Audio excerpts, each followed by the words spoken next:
Hello, and welcome to episode 2 of the Conveyancing Podcast. Thank you for listening, and I'm joined today by my co-host Thomas. It's nice to have you on the show again, Thomas. It's good to be here again, must say. Good, good. And how was your last week? Um, yeah, getting along well, I'd say. Well, how about you? How was the last week? Yeah, busy as usual. Yeah, I'm I can glad to be tell. on the show. Looking forward to go through this news, the latest Yeah. conveyancing news. Yeah. Speaking about news, let's get into it. So, this week's news, all the hot topics, we have found a couple articles here. We've already gone through them a little bit. That will probably most likely interest you. So, let's start with the Law Gazette. This article is about a solicitor who has issued unprecedented proceedings against the SRA. This is an article written by John Hyde. What are your thoughts on this, Matthew? Yes, it seems like this um, this solicitor is alleging that he's been harassed by the SRA, that he said they came to his property lots of times, um, and in the end they dropped their investigation against him. The solicitor is actually of Pakistani origin, so um, he's claiming that it was racism, that they were Hmm. targeting him unfairly. So it'd be interesting to see what the outcome of that is. Yeah, I mean, this is a bit of a tough topic because it's not entirely sure if it's racism, but if he's the one who's been affected and he's claiming it's racism, also as he said, he's as it says here, he's been visited many a time. They've been to his premises many a time. Hmm. I'm not exactly sure what this harassment is, Yeah, the but article's a bit light. It doesn't really go into what the investigation was about in the first place. yeah, Maybe they're like it not allowed to doesn't. say yet. But either way, we will keep you all informed on this case if there's anything about it in the future. As Matthew just said, it is very light. Let's just continue with the next one. So this next one's also from the Law Gazette. It's about a conveyancing fraud gang that has been jailed for diverting deposit monies, diverting deposit Diverting. monies. Yeah. It's also by John Hyatt. Look at that. Yeah. Same guy writing this Yeah. article. Yeah. Yeah. It seems that this is quite. This is on the rise in conveyancing. These gangs were able to get um, into obviously the conveyancers' computers, read their emails, and basically follow along the email threads of transactions that were taking place, and this gave them like insight into the transactions, so they could, at the crucial moment in the transaction, they could send like fake bank details to get the money sent to their own bank accounts. um, it seems that they've been caught by the police, so hopefully the police are starting to take these sorts of things more seriously, and Yeah. figure out ways of finding these people and tracking them down. Yeah. We we read this article and it says here that the gang used malware to steal the login details of these email accounts. Therefore, using this malware, they were able to get into the email accounts and do the entire process, as Matthew said. This is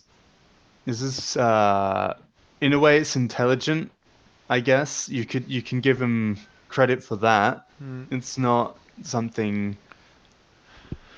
Well, It's most security incidents are due to like a member of staff clicking something that they get duped into clicking something, like it comes on a spam email or a phishing email, an email that's made to look like an official email, It just says like click Yeah. here, and then the malware can get installed on the computer, and then that gives the attackers access to their emails and can view their screens and stuff. Yeah, it's bad stuff. I mean, these things have been getting heavier, I think, in general, because even me, just going on my email at any point in time, I usually get a bunch of spam emails that aren't even in my spam folder anymore because they can't be identified at this point. And it looks like a proper email from a whatever company, like maybe even Google sending me an email to my Hmm. Hotmail account saying, look, you've been compromised, click here to change your password, something like that. And they've got they've got the pictures all right, they've Hmm. got the text all correct, looks proper. And in my opinion, the way, like, this is my bit of help, the way how you know if this is not real or not, if this is true or not, is by looking at the email that sent it, because normally it's either a scramble of letters, numbers, Hmm. sometimes it's words, that then a dot, then a word, then a dot, then a word, and then it gives you like a random at and stuff like that. It's very strange. You should always be very careful with these things. Yes, and if it has a link on it, normally the link goes to some website that's got nothing to do with the original email. But this at the bottom as well, it says you should start using two-factor authentication for email and login. Yeah, that is what most companies are moving towards now. It's sort of like you can't just log in with a username and password anymore. You have to have as soon as you log in, it says we've sent a message to your mobile phone, Yeah. and then that means that even if they get your password, they're not going to have access to your mobile. Yeah, I think that's a very good step. I think that's something I've been seeing as well, in a lot of accounts I have now. They always ask me to set up the whole two-factor authentication because I have, I think like anyone probably has. I've had some accounts in the past be broken into some way or another. So having the two-factor authentication is good because not only do you get notified that someone's trying to get in, but also they can't get in at the same time, which means, you have the time to quickly change your password so that they don't even like have a chance at trying to Mm. get in anymore. Either way, in other news, let's talk about this one by the BBC, which is about the construction sector coming back to life. What? Yes, it seems that more, there's more building now. Um, I mean, they've related this to the coronavirus, like which is pretty trendy right now. Like the coronavirus is responsible for everything. Yeah. But this basically just says a survey by KPMG, which has asked all the building companies, and obviously they're all giving better figures. And there's another article here, rebound in the UK construction sector, which is along very similar lines. Another survey done by a different company, IHS Market / CIPS. Don't really know who they are. It says the Purchasing Managers Index has expanded for the first time in nearly a year. Hmm. Is that good? Yeah. I mean, if it's expanding, that's good because it's increasing. The amount of jobs, I guess, as well. The amount of if it's expanding, if it means there's more building now, maybe not more jobs. I'm not sure actually. Well, for conveyancers, the more houses bought and sold, the more conveyancing needs doing, I guess. Yeah, that's true. I mean, it's the whole bit of conveyancing. Yeah. So yeah, here's another article from the BBC again, which is about, well, the title says Welsh self-building housing scheme world first. And if I'm if I have understood this one correctly, because it sort of interested me a little bit, it's for people who are wanting to build their own home, are now covered by loans. If that is, Yes, the Welsh government has put 210 million in a scheme, and anybody who wants to build their own home can buy a plot of land that already has planning permission on it. It's already um, you can legally build on that plot, and the government are also offering loans of up to 75%, which covers the plot of land and the building cost, and obviously, so you'd only need like a 25% deposit, and you only have to start paying it back once the home has been finished being built. yeah, so that they have no problem with any further costs from there. I think this is really good because, in my opinion, it's it feels like it's better than just purchasing a home, because if it makes any sense, the people who want to build their own homes, they are the ones who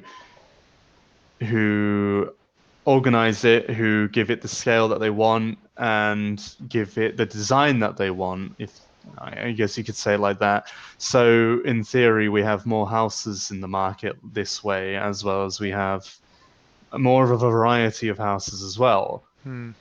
So I think it's also very nice that, we are that in the event that you are to do or follow this scheme, you are given or you purchase a plot of land that already has the planning permission. That's crazy good. Like, not Hmm. having to do that process as well. And the whole 75% loan is crazy too, which means practically all really of your costs are covered, and then having to pay it back once it's finished, as I said earlier, is like also crazy good. I think this is a really good step forward for what I think I talked about in the last podcast, which was the youth, I guess, like having maybe some issues at the moment in to a certain Hmm. extent. I think this is a really good But idea. shared ownership is better for young people because they don't have to buy the whole home. The government would give a young person, like, say you buy 60% of the house and we'll buy 40% of the house, and you live in it, and then when you sell it you have to give us back 40% of whatever the house cost. So that kind of helps young people more, I think. This could Yeah, really help. It doesn't say it's aimed at young people. This could help people who just want to build their own home. That, like you say, they want to have control over the dimensions of their house and yeah. how they want to live. So this would be good for someone who's already got a bit of a deposit together, like a 25% deposit. So maybe somebody that's moving up the property ladder a bit more, I think. Hmm. Yeah, I think this is really. It sounds very fun too. This whole article. Yeah, I imagine though having to wait for your house to be built, and then also when you move in, it may not be in like great condition. Most people kind of prefer to buy a house that's already like established, decorated. Yeah. I guess it's not for the faint of heart, but I do appreciate the government like offering schemes like that because it makes it a lot easier for people. All right. Let's move on from the BBC to the Daily Mail now.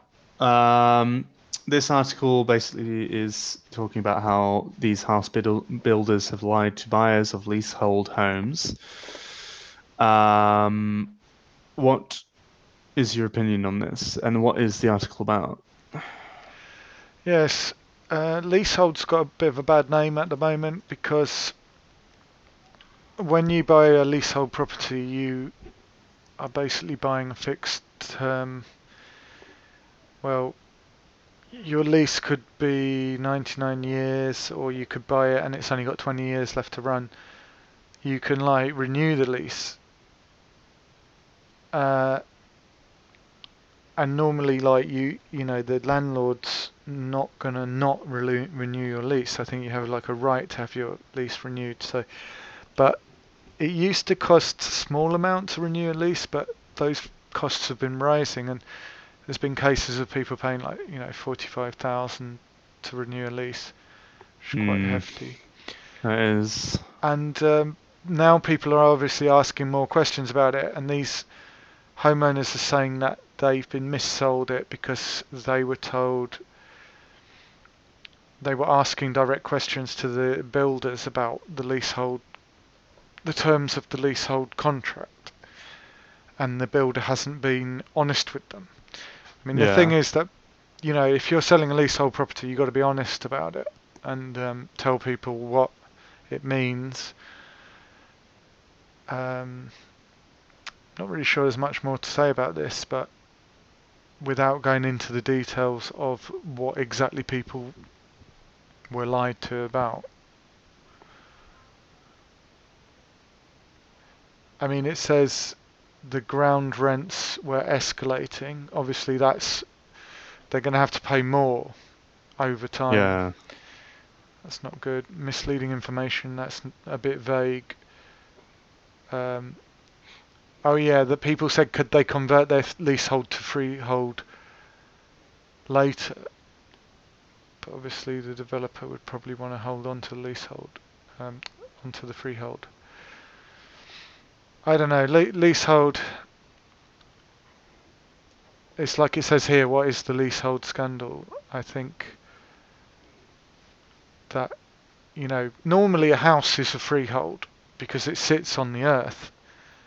So you're basically buying that piece of land that the house sits on. So there's nobody else. Normally, if it's a flat, then everybody who has a flat in the building wants to own a piece of the floor. They have to have like a freehold company that owns the floor, and then all the flats own a piece of that company. It can work that way, or the land can actually belong to somebody else. But with a flat, it's because you're living on top of other people, Hmm. or below other people. So it kind of makes sense to do it that way. But this new thing is selling houses like that, and I don't really understand it. Maybe we should come back to this in a later episode. Yeah. Maybe it is for the best. I'm not sure. I mean, what I understand by leaseholding, this is not something I probably really want to get into because I'm I'd rather be purchasing a house than paying. It's kind of like a rental. I'm not really for rentals either. I'm not the kind of person who would be in a rental because I'd rather own the thing. Yeah, I mean, leasehold to me, yeah, it feels like unfinished business because if you buy a Yeah, freehold, you're like, I bought it exactly. and now it belongs to me. But leasehold's like, oh, every 99 years I have to pay to renew the lease for another 99 years. And the freeholder could say, oh, we're only going to renew your lease for 25 years. Yeah, But it's it just complicated feels like because it the could. freeholder could be a farmer, it could be a like a country estate. It could be a group of the leaseholders in the building owning the freeholder. But any way you look at it's just a headache. Yeah. And I mean, if you sell a leasehold, then your name has to be taken off the freehold, company, and that's another headache for conveyancers and all the legal work that has to be done. Hmm. So I think it's about yeah. Let's move on to a different article now. We'll come back to that one and maybe the other one that we saw earlier on as well. Maybe a future podcast like the presidential proceedings by that Pakistan solicitor. Maybe we'll come back to those once we have more information, or if there are any articles written about them. This next one is also from the Daily Mail, and it's talking about what taxes are to be paid, what taxes must be paid if you were to sell your home in Spain. Yes. It's basically someone's written in to the Daily Mail and said that they're getting divorced and the house they had a holiday house in Spain, 300,000, and they're worried about the tax implications of that. Um, I thought it was interesting because I don't actually know. I mean, I'm not involved in tax, and I don't think conveyance is actually. I don't think it's an issue for conveyances really either. Capital gains tax. Normally, you go and see an accountant about that. But I was interested by this article because I think there might be people out there who would end up in this situation. Yeah, there's a lot of people from England as well. I think mainly England that go to Spain and might own a cheap flat or a cheap holiday home in Spain. If I'm not incorrect, I do believe Spain is one of the main places, Tourist um, destinations. tourist destinations for the UK. It's kind of And straight south, isn't it? It's like yeah, where you would head. It's kind of like New York people go to Florida because it's like directly below them. yeah, so it would make sense that there's probably a lot of people who'd be interested in this sort of article and what it has to say because of, a lot of people possibly buying their holiday houses or any house there, in fact. Yeah, I mean, I'm only sort of flicking through the article now, but it says capital gains tax is triggered when you dispose of an asset such as a property. It says, but the exception if it is given to your spouse for no loss, no gain basis. So, like, I guess that means like swapping assets. Hmm. But if they're actually selling it to get the cash, yeah, I suppose they're not really losing or gaining anything because they're having to dispose of the asset and all they get is what the money they already had invested in it. I'm not sure. You'd have to see an accountant about that. Yeah. All right. Yeah, this is another interesting article that I don't actually have the answer to. um, it's about someone's parents were offered they could buy the house that they lived in from the landlord, and they didn't have enough money, so their children bought it. Well, the son bought it, I think. Yeah, what's the They sun? Yeah. paid for it, and then now the parents obviously uh, have died, and he's wondering if he has to pay capital gains tax if he was the one that paid for it in the first place. And I'm not sure, but I mean, if he's got evidence that he paid for it all, I would have thought that he could pretty much convince them that it belonged to him, really. Yeah.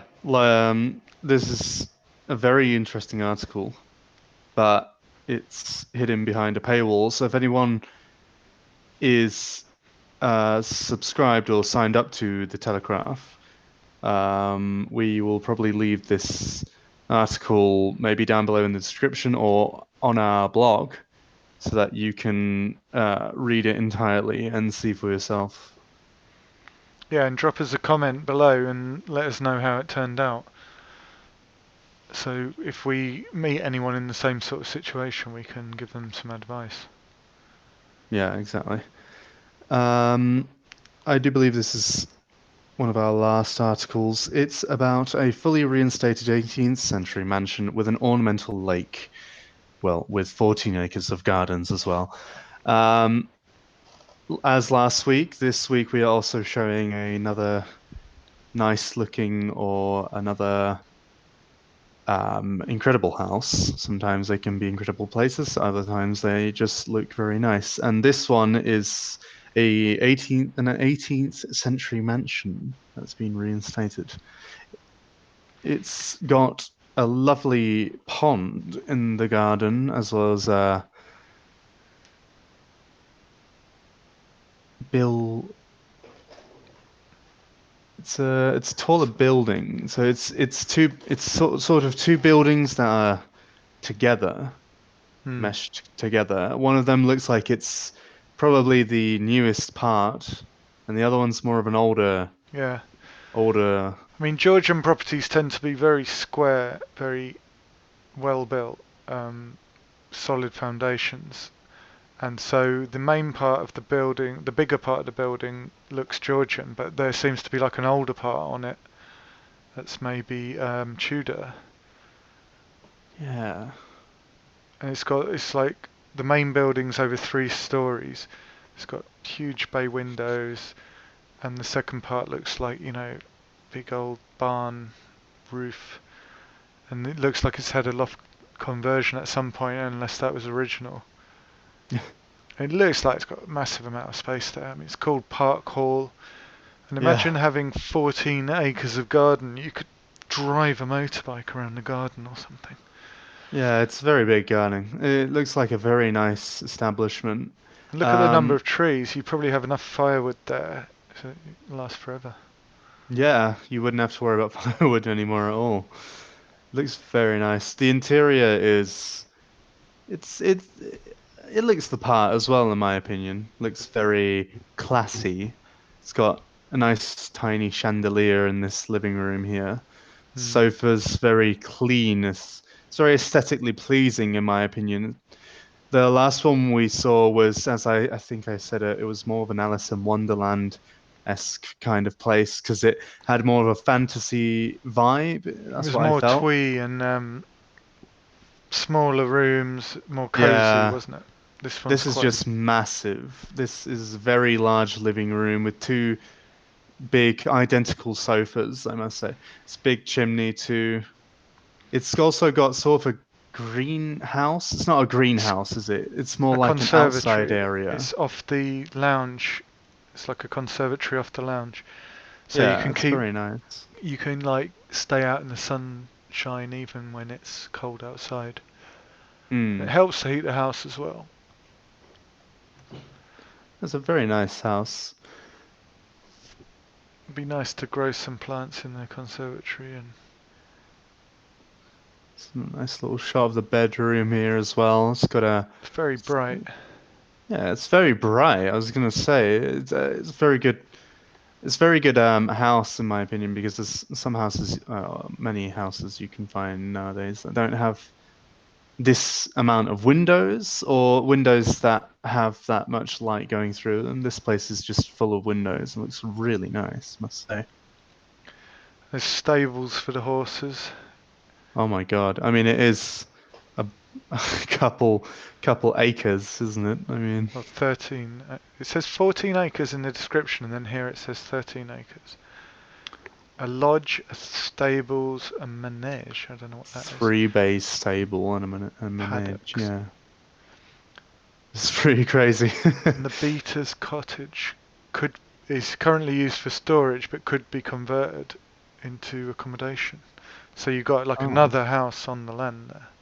yeah, another house, like not just a guest or a Cottage. bedroom. They've got a whole house. Well, not an entire house, but yeah, it's like a separate place. That's pretty crazy. And this kitchen's gorgeous. It's got like an Oh my island in God, the yeah. middle where everybody can group around. It's got like an Aga. It's got everything, Tudor beams.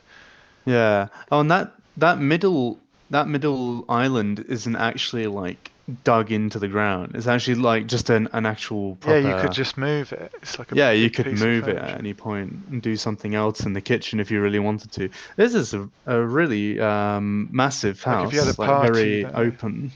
Although there's a sink on the island, so it mustn't be able to move. Otherwise, the pipes would break. That's true. That's very strange. I'm confused now. It doesn't look like it's on there though. Look at this What's garden. this? It's got a Oh my bridge god. over the river. Yeah. Wait, so is that pond actually like a part of a river then? I'm very I don't confused. know. It must be fed by a river. Otherwise, it would kind of Yeah, dry out, wouldn't it? that's right. So that's located in Great Bardfield near Braintree, Essex. Essex. It says Pretty crazy. it was the scene of wild winter skating parties. Oh. Winter I skating. So that yeah. pond must freeze and you can ice skate on it. Oh, that's what that means. Oh yeah. Yeah, it probably would, no? I mean, being in the countryside, no city heating or anything in winter, it probably would freeze. Oh, that's pretty fun. Either way, um, I think should we be ending the past podcast with this article, do you think? I Yes, think I we've think that's enough for today, isn't it? Yeah, the rest we found maybe a couple more. They didn't seem too interesting for you guys. I think this we've covered the biggest things of this week. Yeah, but there's so many So articles and they're all really interesting and like it's just going to take more episodes for us to cover yeah. more areas. And like when we get an area that we find interesting, we might do like special podcasts on those areas. Or if people drop comments below and they're like, how, ask us questions, what about that? Should we cover that? I mean, we're not Yeah, like yeah. conveyancing experts, but we want to like, delve into it with our listeners, try to cover areas that they find of interest. Yeah, we have our basic understanding and we want to learn more and we want to help you guys keep up to date with all the conveyancing news that might interest you. House prices going up and down, these sort of cases, everything that might interest you. So, either way, to finish off this podcast, I'd just like to say make sure, as we've said during the podcast, make sure you comment down below anything that you found interesting about the podcast, anything you'd like to tell us. Like Matthew said, any points you'd like us to talk about, maybe an article specifically or a couple. And with that, make sure you subscribe, you like, and we'll see you next week.